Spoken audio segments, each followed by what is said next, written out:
Hello အားလုံးပဲမင်္ဂလာပါကျွန်တော်ဒီနေ့ဂျပန်နိုင်ငံရဲ့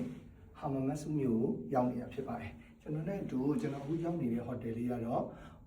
Okura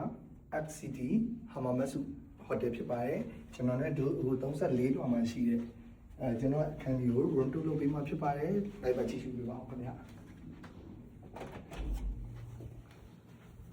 Okay ဒီဘက်မှာတော့ကျွန်တော်ဒါအခန်းရဲ့အင်္ဂါလေးဖြစ်ပါတယ်အင်္ဂါကြီးချုပ်ကံပေါ့နော်ကျွန်တော်နိုင်ငံတော့ထုံးစံတိုင်းပဲနေရာတော့ကြည့်ကြည့်သူ့ရဲ့အိမ်သားလေးကဒီလိုမျိုးစက်ကလုတ်တွေနဲ့ပဲအကုန်လုံးဖြစ်တယ်နော်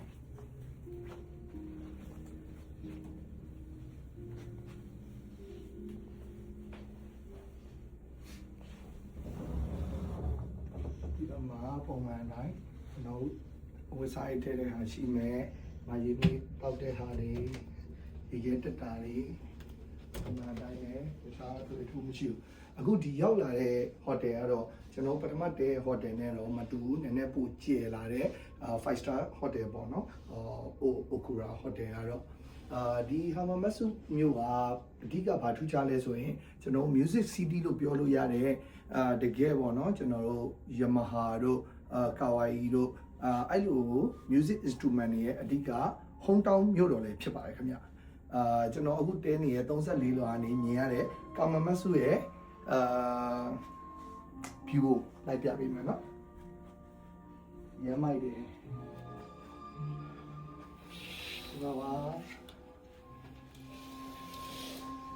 ဒါတော့မြို့မြင်ရတဲ့သူ့ရဲ့ night view လေးပါခင်ဗျာ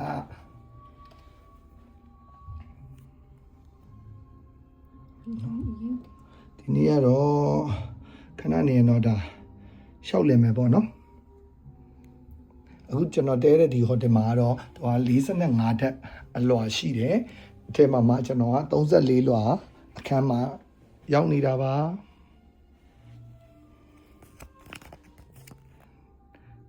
ဒီလိုဟိုတယ်မျိုးလေးပါ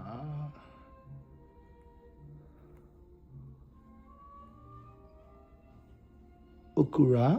Art City Hotel ပါအားလုံးပဲဗီဒီယိုလေးကိုအဆုံးထိလိုက်ပါကြည့်ရှုပေးလို့ကျေးဇူးတင်ပါတယ်ခင်ဗျာနောက်ဗီဒီယိုမှာပြန်ဆုံတွေ့ကြမယ် Bye bye